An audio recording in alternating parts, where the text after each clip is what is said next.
कालदीय नगर से विधायक सम्मानीय कालीचरण सराफ जी, हमारे पूर्व केंद्रीय मंत्री और जोधवाड़ा से विधायक सम्मानीय राजवर्धन सिंह जी, बगलू के विधायक सम्मानीय कैलाश वर्मा जी, सिविल लाइन से विधायक सम्मानीय गोपाल शर्मा जी, चाकसू से विधायक सम्मानीय रामअवतार बैरवा जी, विराटनगर से विधायक सम्मानीय कुलदीप धनखड़ जी, जम्मा रामपुर से विधायक सम्मानीय महेंद्रपाल जी, हवा महल से विधायक सम्मानीय बालकृष्णाचार्य जी, हमारी जिला प्रमुख रमा देवी जी, हमारी जयपुर ग्रेटर की मेयर सौम्या गुर्जर जी, जयपुर हेरिटेज की मेयर मुनेश गुर्जर जी, हमारे प्रदेश की सचिव मुख्य सचिव उषा शर्मा जी, आईए सुरेंद्र सिंह जी, अभय कुमार जी, कलेक्टर साहब प्रकाश राजपुरोहित जी, अल्पना कटेजा जी, कुलपति प्राचार्य नीलू सिंह जी, और मंच पर विराजमान हमारे पार्टी के जिला अध्यक्ष सम्मानीय राघव जी, सम्मानीय राजेश जी, सम्मानीय श्याम जी, मंच पर विराजमान सभी पदाधिकारीगण, मेरे सामने बैठे सभी भाई और बहनों, और देश की इस विकसित भारत संकल्प यात्रा में जिनका बहुत बड़ा योगदान है, ऐसी मेरी माता और बहनें, मैं आप सभी को प्रणाम करता हूं।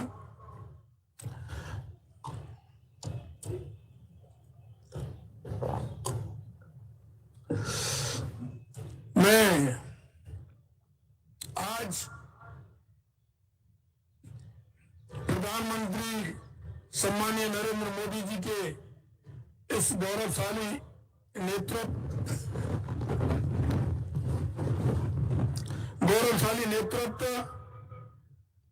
विकसित भारत का सपना जो हमने सजाया है, हम सब आप मिलकर के इस विकसित भारत संकल्प यात्रा के माध्यम से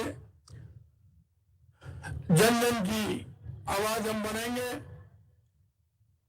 आपने देखा है कि ये यात्रा एक ऐसी यात्रा है तो माननीय हमारे यशस्वी प्रधानमंत्री जी ने जन कल्याण योजनाओं के माध्यम से गरीब, किसान, मजदूर, युवा, महिला सबके उत्थान के लिए ये योजनाएं देश के अंदर प्रारंभ की हैं। उन योजनाओं की क्रियान्विति, उन योजनाओं को कितनी पहुंची है, उनकी मॉनिटरिंग ठीक प्रकार से करना इस यात्रा के माध्यम से होगा। दूसरा मैं कहना चाहता हूं, देश के यशस्वी प्रधानमंत्री नरेंद्र मोदी जी ने पंडित दीनदयाल उपाध्याय जी के अंत्योदय को लेकर के उस अंतिम व्यक्ति जो अंतिम पायदान पर खड़ा है उसको किस तरह से लाभ मिल सकता है, इसमें यह भी सुनिश्चितता की गई है कि कोई भी पात्र व्यक्ति किसी प्रकार से रह नहीं पाए, क्योंकि यह यात्रा इसके लिए है कि जो पात्र है उसको उसका लाभ मिलना चाहिए।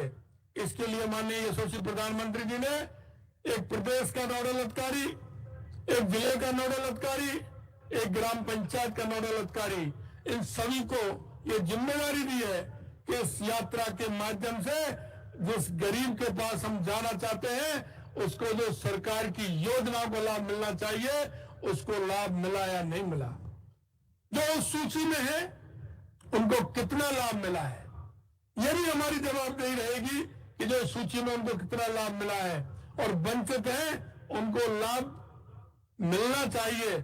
उस पात्र व्यक्ति को उसमें फॉर्म भी भरेगा और उसका लाभ भी उसे मिलेगा। उसके लिए हमने राजस्थान स्तर पर कल ही हमने एक कमेटी गठित की है। वो कमेटी इस बात के लिए होगी कि उस पात्र व्यक्ति का नाम आने पर उसको उसका लाभ मिला या नहीं मिला, उसका पात्र व्यक्ति का उस सूची में नाम आया नहीं आया, अगर वो नहीं आया तो क्यों नहीं आया, इसकी भी जवाबदेही होगी। मित्रों, मैं कहना चाहता हूं, हमारे यशस्वी प्रधानमंत्री नरेंद्र मोदी जी ने किसान सम्मान निधि हमारे किसान भाइयों को दी है, लेकिन मैं कहना चाहता हूं कि पिछली बार जिस तरह से उन किसानों को जिनको उस सूची में नहीं डाला गया था, उस सूची में वो किसान नहीं आ पाए थे, इस यात्रा के माध्यम से वो किसान भी इस सूची में आते हैं। क्योंकि अगर किसी पिता के 3 पुत्र हैं, अगर पिताजी चले जाते हैं तो उसका नामांकन 3 पुत्रों के नाम खुलता है, तो उनका लाभ उन तीनों को मिलता है। राज्य सरकार उनको तुरंत उस सूची में जोड़ करके उनको भी सम्मान दिलाने का काम करेगी। मैं आपसे इतना कहना चाहता हूं मित्रों कि हमारी सरकार महिलाओं के उत्थान के लिए, बालिकाओं के कल्याण के लिए और गरीब कल्याण के लिए कृत संकल्प है। हम इस बात का भी कल हमने हमारी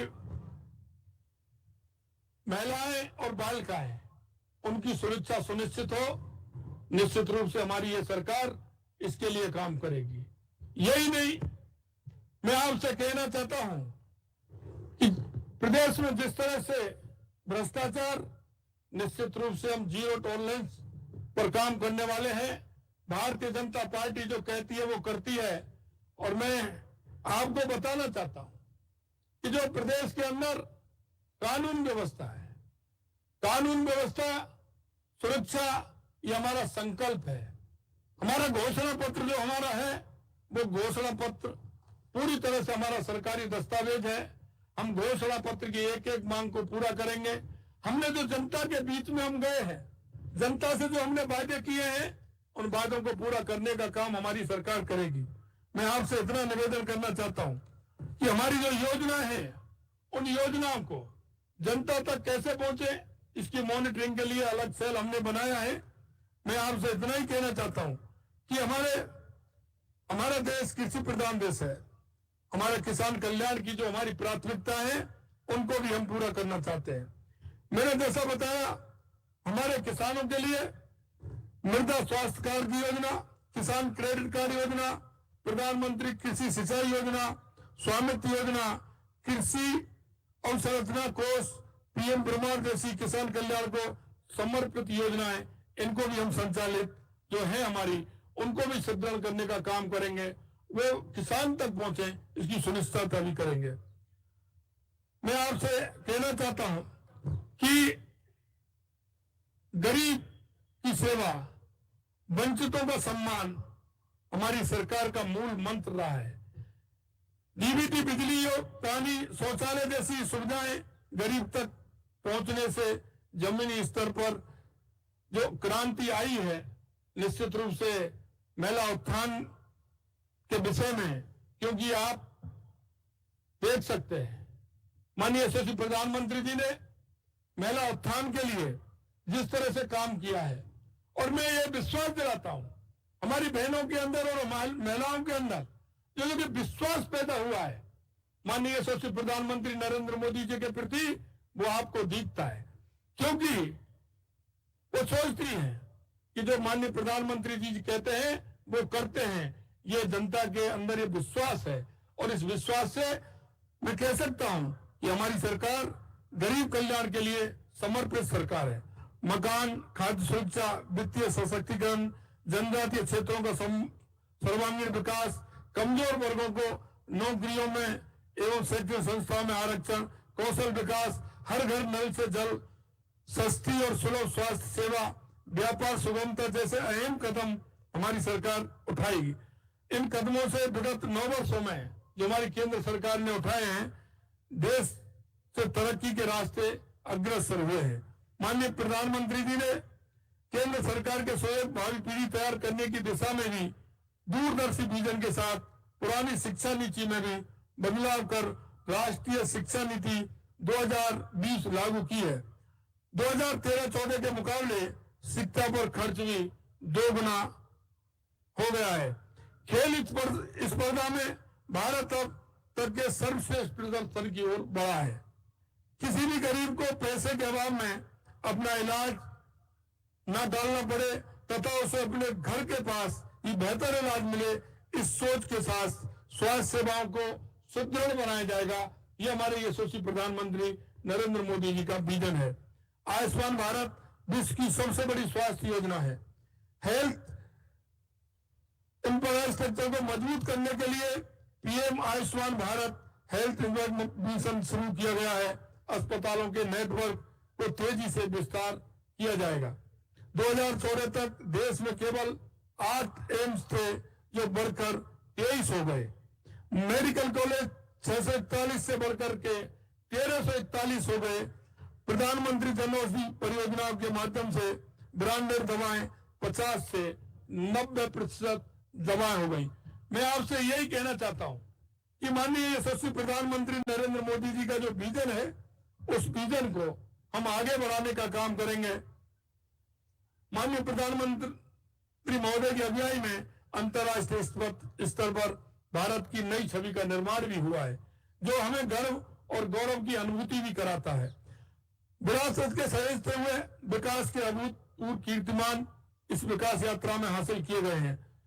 मैं सभी प्रदेश की देशवासियों से विकसित भारत संकल्प यात्रा, उत्थान और उन्नति के इस रथ को हर व्यक्ति की भागीदारी के साथ अपनी मंजिल पर पहुंचाने की अभिनव पहल है। इस यात्रा के लिए भारत सरकार की ओर से 280 सुसज्जित रथ भिजवाए गए हैं, जो 17 दिसंबर 2023 से 26 जनवरी 2024 तक प्रदेश की